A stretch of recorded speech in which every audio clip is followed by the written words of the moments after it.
Hello everyone, welcome back to my channel. Today I'm drawing a portrait with Fineline ink pens and I'm gonna show you how this is so different from drawing portraits with a pencil or watercolors or any other medium really. So here I am sketching with a pencil first. This is a 4H pencil and I like using very hard pencils like this for the sketch with ink, so they keep my paper very clean and neat and it's really easy to erase in the end. So I apologize if it's a little hard to see what I'm doing. And I'm also using Bristol paper since it's very smooth and not too absorbent like watercolor paper, which means it will not absorb a lot of the ink from my pens and my pens will last longer, and it will also keep the drawing very precise and neat, and it will be easier to make small details later.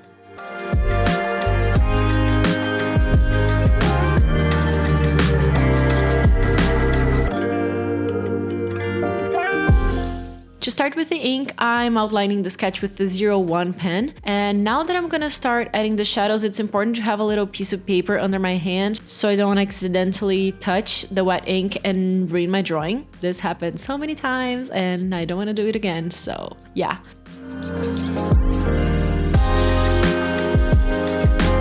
To do the skin, I'm gonna use the stippling technique, which is very time consuming, I know, but I just really love how it looks in the end and, you know, I had time, so why not? To create this stippling effect, you just have to add a lot of dots moving from shadow to light, and you add more dots closer together where you want a darker tone and less dots where you want it lighter. And I always like to move from dark to light so I don't make any mistakes and I don't accidentally add too much ink where I need it to be lighter. And I see a lot of my students trying this technique, and some of the common mistakes for you to be careful with is, first, don't rush it because your dots will turn into little dashes. It's actually happening to me a little bit here, but it's hard to tell because, you know, I'm using a very thin tip and it will look messy in the end if your dots end up being dashes. And I see that a lot on people who are just beginning with this technique. Second, don't be shy when adding the dots. The black will add a lot of contrast to your drawing, and this is what's actually going to make it look realistic in the end. So if you're following a reference photo, you should find where the darkest shadows are and start from there, adding a lot of dots until it's almost completely black, and then move from this dark shadow towards the light.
Another thing that creates a more realistic drawing is the sparkle in the eyes. You can look at any reference photo. If you search on Google any picture of eyes, you're gonna notice that there's always a very sharp white spot inside of the eye. Sometimes it's square, sometimes it's round, sometimes you can even see someone's silhouette, like a person. It all depends what is the source of light that's hitting that eye. So really, the sparkle in the eye can tell a lot of what's going on around this person. And this is a way for you to do some storytelling with your portrait too, like what's in their eyes, what are they looking at, right? This is also actually a technique that they use in movies. When someone dies in a movie, they remove the sparkle in the eyes so that the audience subconsciously understand that the person died. So yeah, don't forget to add that sparkle so your drawing doesn't look dead.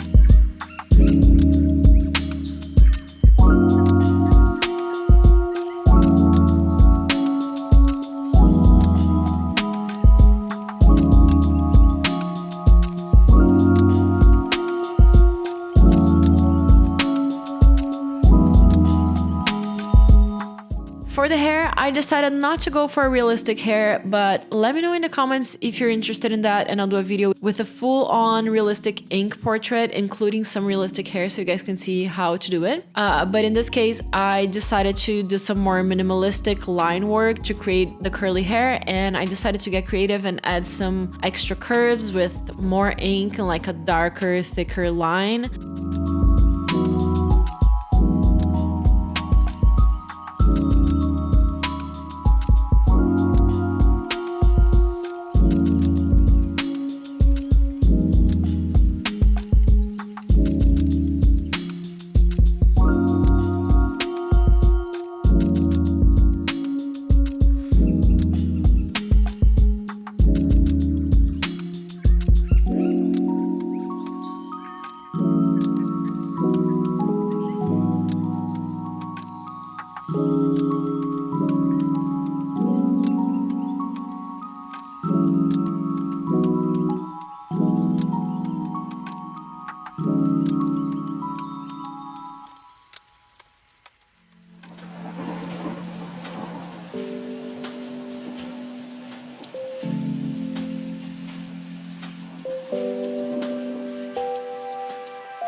And then I thought it could be interesting to add some white lines as well, so I used the white calligraphy ink for that with a tiny brush. But in the end, I'm not sure I like the hair as I did. I kind of wish I did something more realistic, but whatever, it was an experiment and it was more like a creative choice. But yeah, this is what I have for today. I hope you enjoyed this drawing, and I hope you're giving yourself some time to be creative this weekend. Let me know in the comments, what are you doing to feed your creativity lately, and I will see you next week. Bye!